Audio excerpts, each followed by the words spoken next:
Tai treneri, kokios mintis po sunkių tokių varžybų?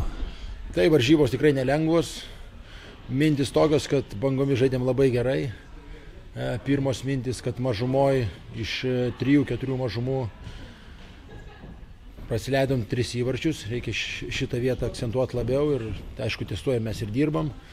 2, aišku, įvarčiai tokie rikošetai, sakykime, vienas įvartis nuo pačiūros, bet visumoje puolimas atrodė šiandien gerai ir turėjom tikrai labai daug progų pelnyti daugiau įvarčių. Visumoje nauji žaidėjai pasijungė pas mus, kanadietis ir suomis, visai kito lygio žaidėjai ir tikimės, kad jie labai daug prisidės prie mūsų žaidimo, prie mūsų sekančių rungtynių. Jiem, aišku, reikia šiek tiek adaptuotis, bet iš esmės tikrai jau šį vakarą buvo didelis indėlis jų į rungtynės ir, sakykime, 5-5 momentais tikrai kūrėm labai geras progas ir netgi jiem teko sunkiai vargt, matėsi, Ziemgalė tikrai puikia komanda. Tai toliau dirbsim, nuotaikos geros prieš rungtynės ir manau dabar nėra prastos, žinom prieš ką žaidžiam.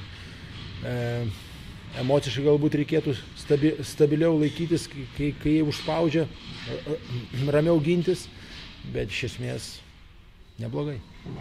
Ir dabar po pergalės prieš Prizmą turėjot porą savaičių pertrauką, ar mano čia į naudą labiau buvo, ar kaip tik reikėjo po tos pergalės toliau ir važiuoti? Pertraukos niekada nėra į naudą tokios ilgos, manau. Čia tiesiog toks tvarkaraštis gavosi.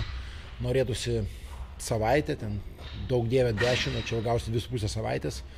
Tai manau, kad gerai, kad Ziemgalė čia mums po šitų atostogų teko žaisti su jais. Tai manau, dabar jau ateina tas laikotarpis, kur žaisim daug prieš HS Rygą, prieš Energiją, tai prieš pačią Prizmą. Tai va čia reikia būti stelkus labiausiai ir būti stipriausiais prieš tokius varžovus. Aišku, keli žaidėjai mūsų traumuoti ir sergantis, tai tikimės jų grįžimo greičiau, kad būti stipresniais prieš tas lemiamas kovas.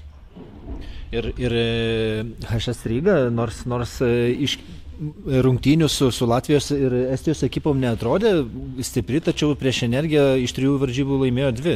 Tai turbūt tikrai stiprus varžovas ir nereikėtų nuvertinti, nepaisant kokioje vietoje lentelėje. Žinoma, ne, tikrai mes žinom, jauni, protingi jau, greiti, fiziškai gerai pasiruošę, irgi moka įmušti, atrodo net ir visuose tuose mačuose Energija atrodė pranašesnė komanda, bet jie sugebėdavo išplėšti pergalę, sugebėdavo įmušti ten, kur atrodo sunku, bet jie sugeba.